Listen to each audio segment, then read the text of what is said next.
like? I had 3 questions, and 2 of them are now completely irrelevant. And so I have 1 left, I guess.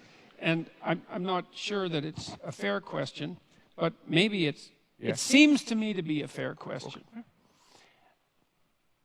You're a strange Marxist to have a discussion with.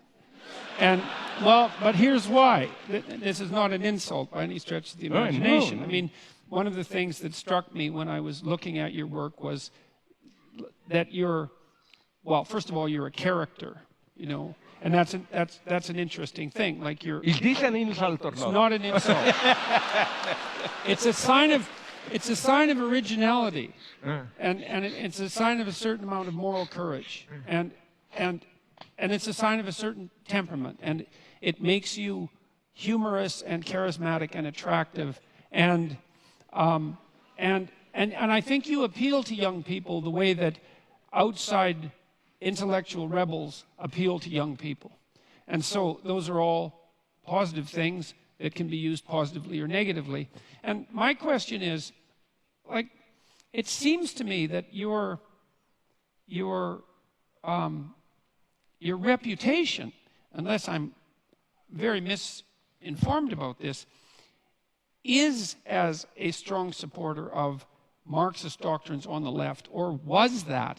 And so then my question is, given the originality of your thought, why is it that you came to presume at some point in your life, perhaps not now and perhaps still, that the promotion of Marxism rather than Zizekism was appropriate? Because it seems to me that there's enough originality in your body of thought and lateral thinking in the manner in which you approach intellectual ideas that there's just no reason for you to be allied with a doctrine that's 170 years old and that is, if capitalism is rife with problems, is twice as rife with problems as that. And so you're kind of a mystery to me in that way. And so that's my question. Okay.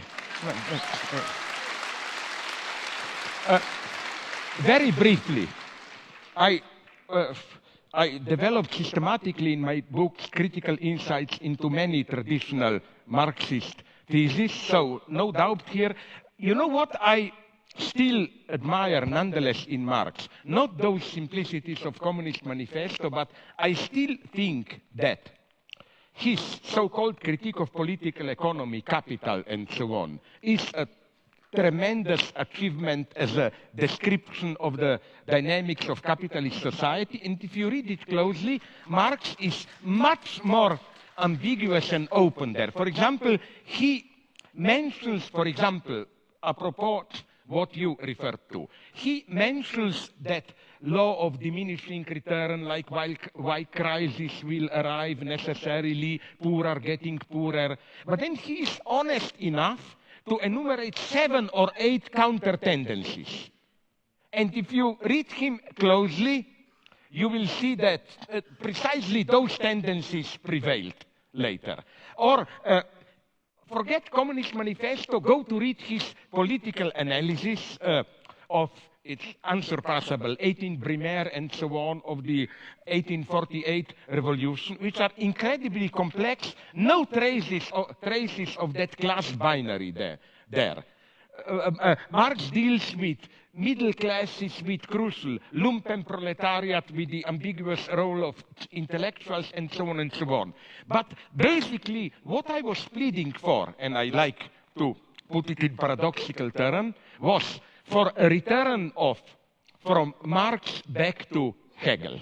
I define myself more as a Hegelian. Why? Hegel is considered a madman, you know, the guy, absolute knowing, and so on and so on. No, Hegel is much more modest and open. The danger in Marxism is, for me, this teleological structure. We are at the 0 point, but there is a unique chance of a reversal into a new emancipated society and so on. And the danger here is that of self-instrumentalization.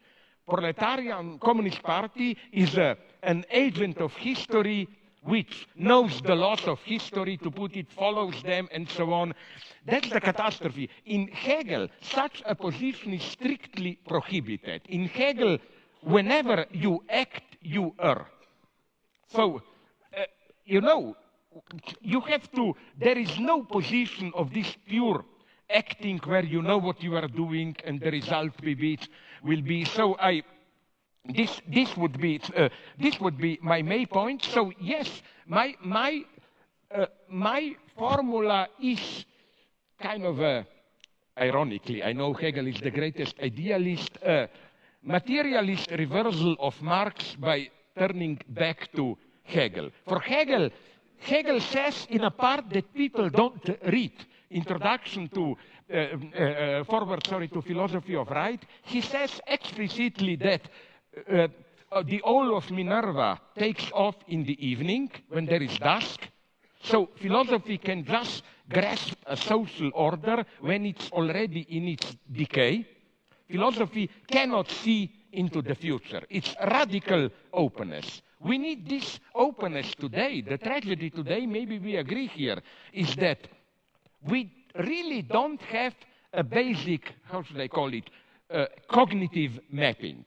I don't think we have here a clear insight into where we stand, where we are moving, and so on and so on. So I'm much more, again, sincerely of a pessimist.